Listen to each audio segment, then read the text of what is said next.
jadi yang pertama itu ya, kebohongan yang pertama itu adalah menggunakan foto profil berwajah seram dan menakutkan. Gitu ya pastinya ya. Nah, di sini juga ada pastinya nih.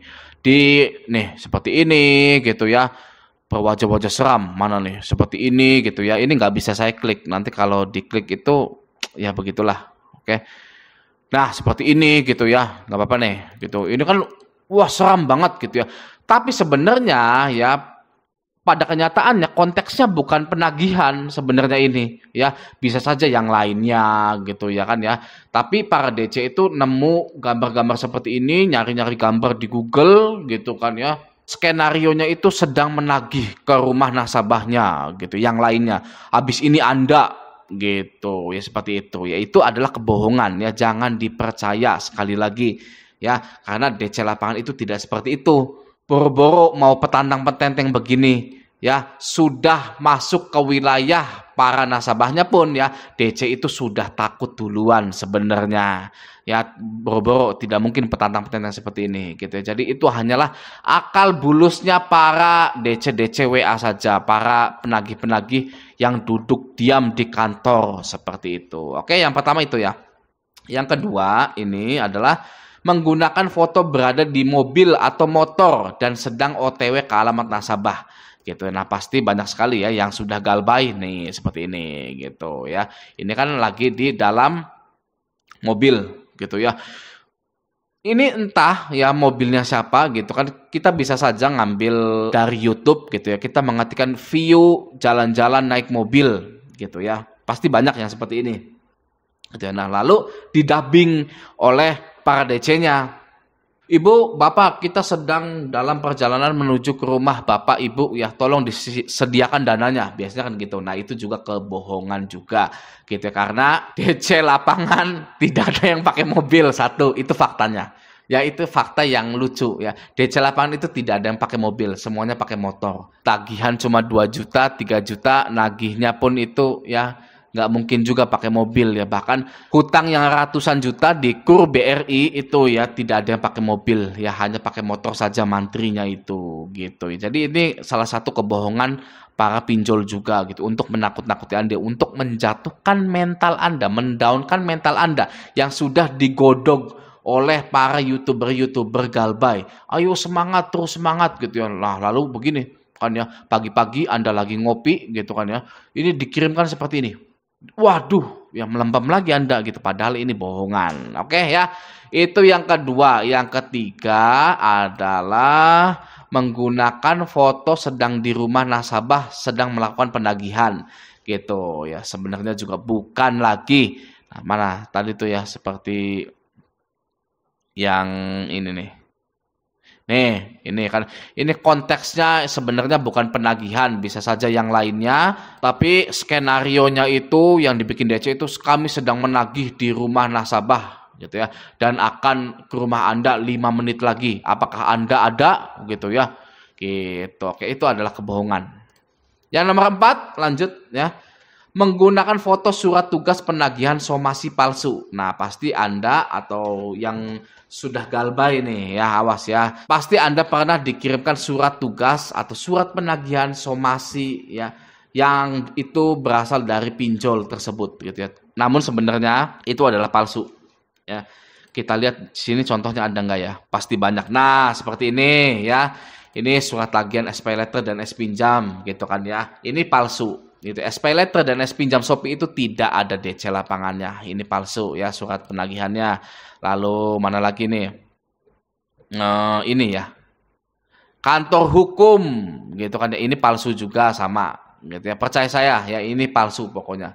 Oke, walaupun ini dikirimkan ke Anda gitu ya. Dikirimkan ke alamat Anda itu palsu. Oke, nah ini juga seperti orang yang sedang perjanjian apa gitu ya, sedang disomasi gitu kan, saya akan membayar ya bulan ini gitu kan ya, itu juga bohongan karena konteks dari foto aslinya itu sebenarnya tidak seperti itu. Skenario foto aslinya itu tidak seperti itu. Ini juga sama nih, surat penagihan lapangan gitu ya, lalai apa, penipuan.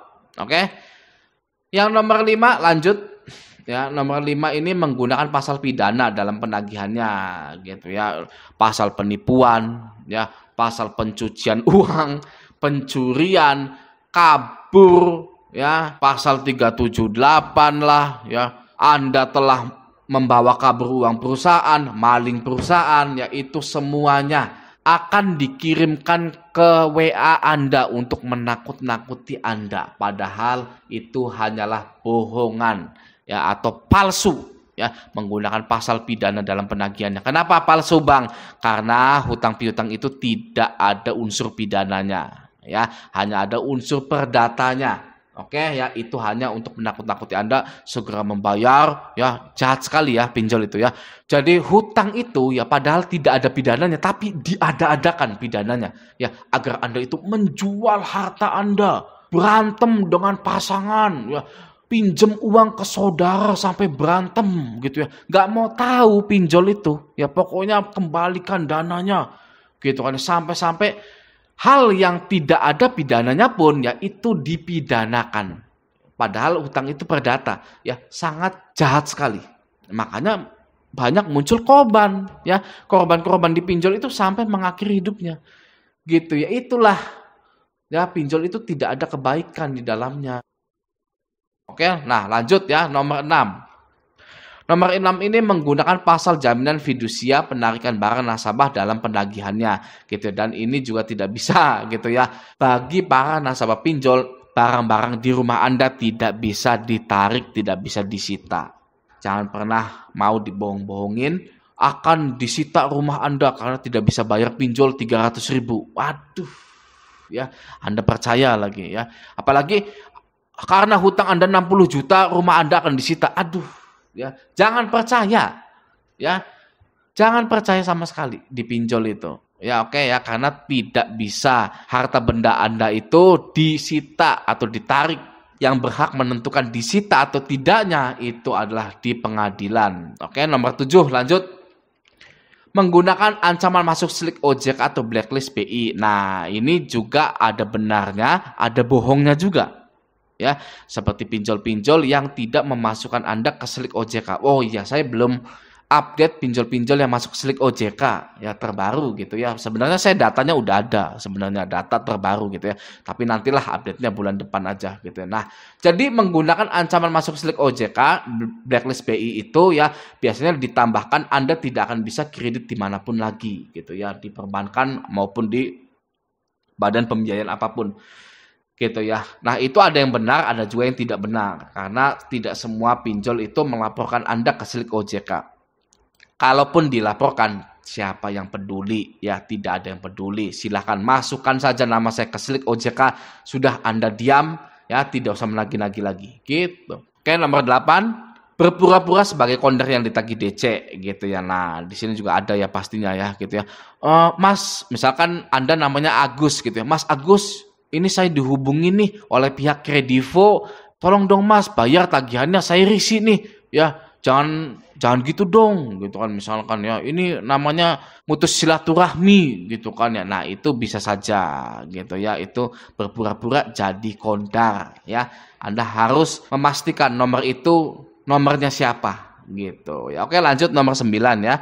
Nomor 9 ini berpura-pura menawarkan keringanan potongan bunga dan denda. Saking hopelessnya, saking putus asanya para DC-DC ini ya, mereka itu sampai berpura-pura menawarkan keringanan atau potongan bunga dan denda. Padahal hal itu ya, potongan bunga dan denda itu perlu persetujuan atasan-atasannya. Gitu. Tapi ketika Anda belum galbay pun ya, belum galbay nih, mau galbay gitu ya, sehari sebelum galbay itu sudah ditawarkan keringanan potongan bunga dan denda ya, itu adalah tipu muslihat DC juga gitu ya. Saking desperate-nya, saking hopeless-nya, saking putus asanya dalam menagih para nasabahnya.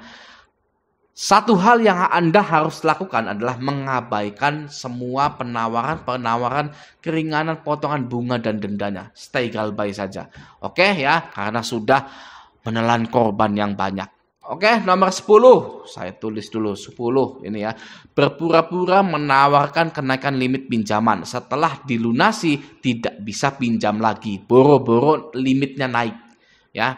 Anda jangan tertipu. Oke, nomor 11. Berpura-pura mengantar paket dengan foto profil logo perusahaan kurir tertentu. Ini juga adalah manifestasi atau wujud dari keputusasaan para DC-DC yang sedang menagih para nasabahnya. Para nasabahnya sudah tidak ada yang balas. Nah, berpura-pura mengantar paket dengan foto profil logo itu juga perwujudan dari DC-DC itu sudah tidak sanggup lagi menagih Anda. Ya, lanjutkan galbainya. Oke. Nomor 12. Berpura-pura meminta izin RT RW aparat setempat untuk menagih Anda. Biasanya para DC itu ya langsung jebret WA ke Anda itu ya, RT RW ada di tempat. Gitu ya. Saya mau minta izin untuk melakukan penagihan. Itu juga kebohongan, gitu ya. Anda jawab saja, "Oh, ada RT-nya saya," gitu. Hehehe. Ya, Anda bilang saja ke DC-nya, "Ada RT-nya saya sendiri, RT-nya kenapa emangnya?" Gitu kan ya. RW-nya saya sendiri gitu kan ya. Anda mau ke sini gitu kan. Saya punya banyak anak buah nih, ya. Di RT saya ini kompak tolak debt collector gitu ya. Jadi berpura-pura meminta izin RT RW aparat setempat juga adalah tipuan dari DC untuk menakut-nakuti Anda. Sangat jahat sekali. Oke ya. Nah, semoga video ini bermanfaat. Sampai jumpa di video selanjutnya.